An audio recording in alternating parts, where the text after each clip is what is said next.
இப்படி இருந்த அந்த வயலை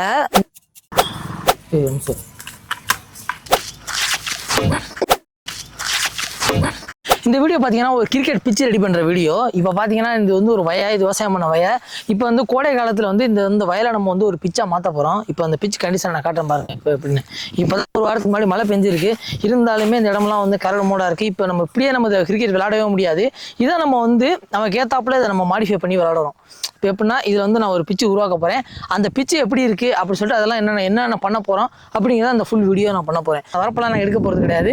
பிச்சு மட்டும் தான் ரெடி பண்ண போகிறோம். பின்னாடி பாருங்கள், பின்னாடி திரும்பி பார்த்தீங்கன்னா இது வந்து ஒரு கம்மா கரை. இதுக்கு பின்னாடி வந்து ஒரு கம்மா இருக்குது, தண்ணி எல்லாம் இருக்கும். இது வந்து ஒரு மினி லேக் மாதிரி. இங்கே பார்த்தீங்கன்னா இந்த முள்ளெல்லாம் கிடக்கு. இதெல்லாம் நாங்கள் எப்படி ரெடி பண்ண போகிறோங்கிறது தான் இந்த ஃபுல் வீடியோ.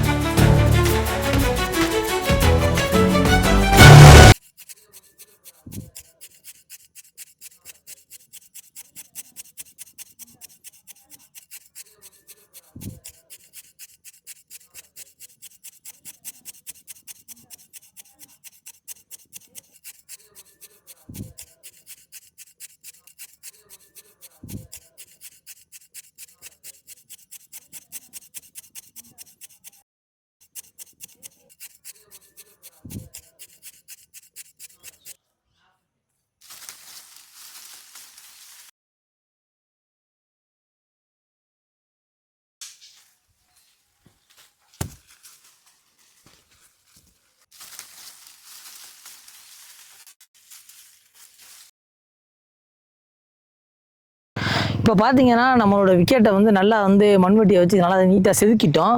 இருந்தாலுமே பார்த்தீங்கன்னா இதில் மேடு பள்ளம்லாம் இருக்குது. இப்போ இதில் நம்ம அப்படியே கிரிக்கெட் விளாட முடியாது. என்னதான் இது விளாண்டாலுமே பின்னாடி பார்த்தீங்கன்னா நமக்கு வந்து கம்மா கிடக்கு. இந்த முள்ளெல்லாம் நம்ம முடிஞ்சவரையும் கிளியர் பண்ணிட்டோம். இருந்தாலும் நான் ஒரு 2-3 பால் போட்டு பார்த்தேன். போட்டு பார்த்ததுக்கு இங்கிட்டு குத்தி அங்கிட்டு போகுது, அங்கிட்டு குத்தி இங்கிட்டு போகுது, இந்த முள்ளுக்குள்ளே போகுது பந்து. இதனால் இப்போ நம்ம என்ன பண்ண போகிறோம்னா இதில் வந்து ஃபுல்லாக தண்ணியை விட போகிறோம். தண்ணியை விட்டு ஒரு மோட்ரு செட் பண்ணி, ஏன்னா பக்கத்தில் ஒரு 100 மீட்டர் அங்கிட்டு ஒரு குளம் இருக்குது நமக்கு. அந்த குளத்துலேருந்து ஒரு மோட்டரை வச்சு அதுலேருந்து நம்ம ஓசை போட்டு தண்ணி இழுத்து இது ஃபுல்லாக தண்ணியை ரொப்பி இதை வந்து நம்ம சூப்பரான ஒரு விக்கெட்டாக எல்லாத்தையும் சமமாக்கி சூப்பரான விக்கெட்டை ரெடி பண்ண போகிறோம். வீடியோ வந்து ஃபுல்லாக பாருங்கள் நாங்கள் என்னென்ன பண்ணுறோன்னு சொல்லிட்டு. நான் போயிட்டு இப்போ மோட்டரை ஃபிட் பண்ண போகிறேன்.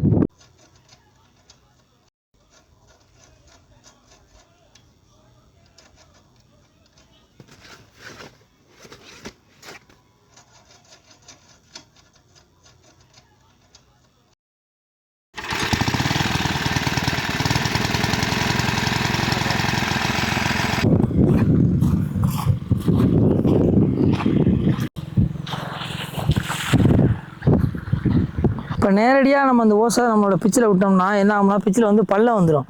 அதனால் நம்ம என்ன பண்ண போகிறோம்னா சைடில் விட்டு அந்த தண்ணியை ரொம்ப விட போகிறோம். ஓசை பாருங்கள் எவ்வளோ தூரத்துலேருந்து வருதுன்னு. கிட்டத்தட்ட 100 மீட்டருக்கு மேலே இருக்கும் அந்த குளத்துக்கு இதுக்கும்.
சரி.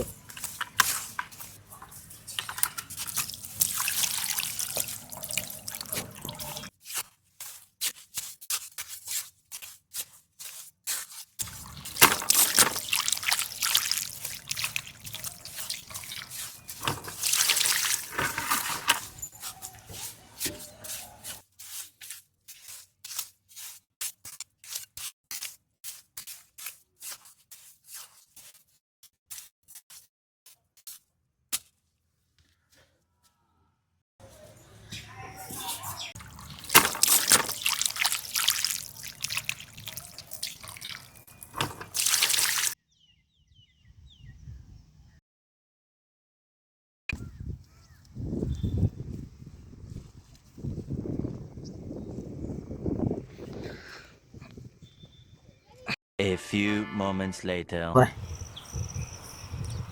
கஷ்டப்பட்டு ஒரு நாள் ஃபுல்லாக நம்ம பண்ண விக்கெட் இது. விக்கெட் வந்து பயங்கரமாக தான் இருக்குது. நம்ம சேலையெல்லாம் போட்டதுக்கப்புறம் பார்த்திங்கன்னா பயங்கரமாக இருக்குது. ஆனால் என்ன பிரச்சனைனா நாய் உள்ளே பூந்துருச்சு. நம்ம வீட்டில் வளர்க்குற நாய் தான் 2 நாய். அதுக்கு போட்ட சோத்துக்கு அதால் என்ன பண்ண முடியுமோ பண்ணிட்டு போயிடுச்சு. நம்மளோட நாய் தான் ஃபுல்லாக இறங்கி நாசம் பண்ணிடுச்சு விக்கெட்டை. நான் வரும்போது இங்கே படுத்து கிடந்துச்சு, என்னை பார்த்தோன்னா ஓடிடுச்சு. அதனால் அதை கவர் பண்ண முடியல. பரவாயில்ல, ஒன்றும் பிரச்சனை இல்லை. எவ்வளோ பிரச்சனை வந்தாலும் மறுபடியும் நம்ம பண்ணுவோம். ரொம்பலாம் டேமேஜ் ஆகலை பிச்சு, ஓரளவுக்கு தான் டேமேஜ் ஆகிருக்காங்கண்ணே. அதை லைட்டாக நம்ம ரோலர் எடுத்துகிட்டு வந்துட்டோம். மறுபடியும் லைட்டாக ரோல் பண்ணி விட்டோம்னா கரெக்டாக வந்துடும். இவ்வளோ சூப்பராக வந்திருக்கு. நாய் மட்டும் காலை வைக்கலன்னு வச்சுக்க, சிமெண்ட் தர மாதிரி வந்துருங்க. அப்படி பிச்சு அப்படி ஸ்விங் ஆகும் பால்.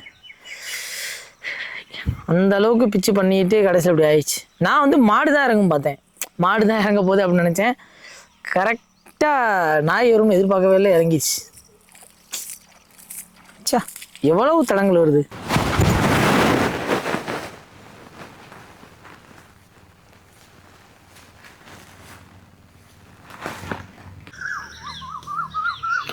நல்லா இருட்டிடுச்சு. ஆனால் இன்னமும் இந்த நாய் குதறனதுனால இந்த பிச்சை இன்னும் ரெடி பண்ண முடியல.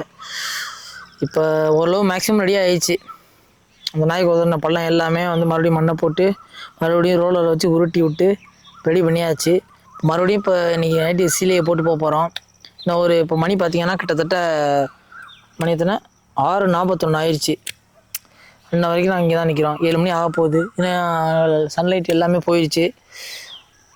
பார்ப்போம் என்ன நடக்குதுன்னு. காலையில் அந்த நாய் என்ன பண்ணுதுன்னு எனக்கு தெரில. எனக்கு தெரிஞ்சு நாய் இங்கே தான் தூங்கும்னு நினைக்கிறேன். ஏற்கனவே பார்த்துட்டு போயிடுச்சு. அங்கே இன்னும் ஒளிஞ்சு இன்னும் பார்த்துட்டு இருக்கு அந்த மூலையில். என்னடா பண்ணுறாங்க அப்படின்னு சொல்லிட்டு. காலையில் பார்ப்போம் என்ன நடக்குதுன்னு. மறுபடியும் வந்து குதறி விடுதான்னு. இதில் வந்து போடலாம், முள்ளை எடுத்து போடலாம், என்னமோ பண்ணலாம். ஆனால் இது வந்து ஒரு அக்ரிகல்ச்சர் லேண்டு, அந்த மாதிரிலாம் பண்ண முடியாது. பார்ப்போம் என்ன நடந்தாலும் பார்த்துக்கோ. மறுபடியும் நாய் குதறினா கூட காலையில் மறுபடியும் ரிப்பேர் பண்ணுவோம். One day later.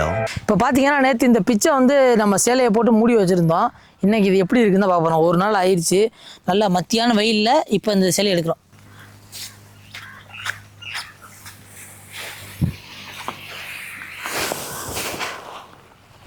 நல்லா சேலையே வரன்னு ஆயிடுச்சு, காஞ்சி. இப்படி இருந்த அந்த வயலை இந்த மாதிரி இருந்த ஒரு பிச்சை இந்த மாதிரி நம்ம ஒரு சைனிங் விக்கெட்டாக நம்ம மாற்றிருக்கோம். இப்போ பார்த்தாலே உங்களுக்கு தெரியும் டிஃப்ரென்ஸு. அதை நம்ம வந்து எப்படின்னா தண்ணி ஊற்றுனதுனால அப்படி இருக்குது. இருந்தாலுமே இது ஒரு வய தான், அதாவது டிராக்டர்னால உளுத்துட்டு போட்ட அந்த வயலில் ஒரு பிச்சு வந்து அருமையாக ரெடி பண்ணியிருக்கோம்.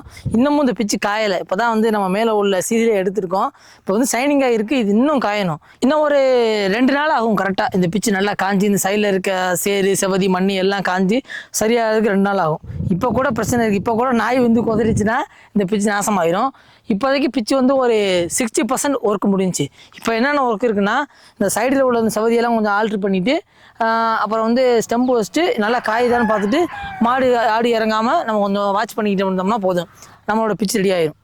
பல தடங்களுக்கு பிறகு பார்த்தீங்கன்னா நம்மளோட பிச்சை ஒரு வழியாக நம்ம ரெடி பண்ணிட்டோம். இப்போ இந்த பிச்சை ரெடி பண்ணுற வீடியோ நீங்கள் ஸ்டார்டிங்லேருந்து பார்த்துக்கிட்டீங்கன்னா தெரியும் நமக்கு எவ்வளோ பிரச்சனைகள் வந்துச்சு, எவ்வளோ தடங்கள் வந்துச்சு அப்படின்னு சொல்லிட்டு. அதெல்லாம் மீறி கடைசியாக நம்மளோட பிச்சை ரெடி பண்ணியாச்சு. இப்போ இந்த பிச்சை ரெடி பண்ணியிருக்க இடம் உங்களுக்கே தெரியும். இது வந்து ஒரு வயல்வெளி, கரடு முரடான ஒரு இடம் தான் அது. இதே நம்ம வந்து மோட்டர்லாம் செட் பண்ணி சூப்பரான சைனிங்கான ஒரு விக்கெட்டாக மாற்றிட்டோம். இப்போ நம்ம என்ன பண்ண போகிறோம் பார்த்தீங்கன்னா, இப்போ நம்ம வந்து இந்த பிச்சில் வந்து பேட்டிங் வந்து டெஸ்ட் பண்ண போகிறோம். பந்து எந்த அளவுக்கு பவுன்ஸ் ஆகுது, பந்தில் பவுன்ஸ் கரெக்டாக இருக்குதா, கரெக்டாக வந்து ஸ்விங் ஆகுதா, எல்லாத்தையுமே இந்த பிச்சில் நம்ம பார்க்க போகிறோம். ஏன்னா பார்த்தீங்கன்னா முதல்ல இது வயலாக இருக்கும்போது பார்த்தீங்கன்னா நம்மளால் இதில் பந்தே போட முடியாது. ஏன்னா 10 பால் போட்டால் 20 பால் வைடு போகுது. அந்த மாதிரி ஒரு ஓவருக்கு 10 வைடு போகுது. அந்த மாதிரி இந்த பிச்சை இப்போ நம்ம ரொம்ப ஃப்ளாட் சர்ஃபேஸாக மாற்றிட்டோம். இது எந்த இடத்துலையும் மேடு பள்ளமே கிடையாது. எல்லா இடத்துலையுமே சூப்பராக ஃப்ளாட்டாக அருமையாக இருக்குது. இப்போ நம்ம அதில் பேட்டிங் ஆடி இந்த பிச்சோட கண்டிஷன் எப்படி இருக்குது அப்படிங்கிறத நம்ம இப்போ அசஸ் பண்ண போகிறோம். இப்போ பார்த்தீங்கன்னா டென்னிஸ் பாலில் இப்போ நம்ம செக் பண்ணுறோம். ஏன்னா நம்ம டென்னிஸ் பால்லாம் விளாட போகிறோம்.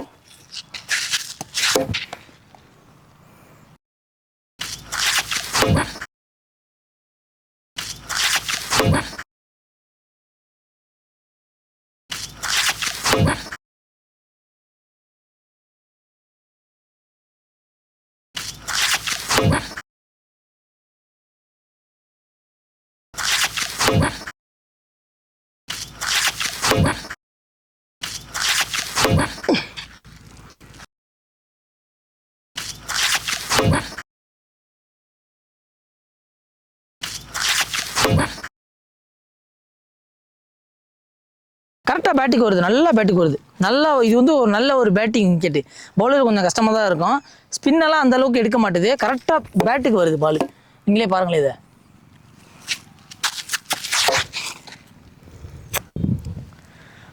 சூப்பராக இருக்குது பிச்சு. நல்லா விளாட்லாம் பேட்டிங்.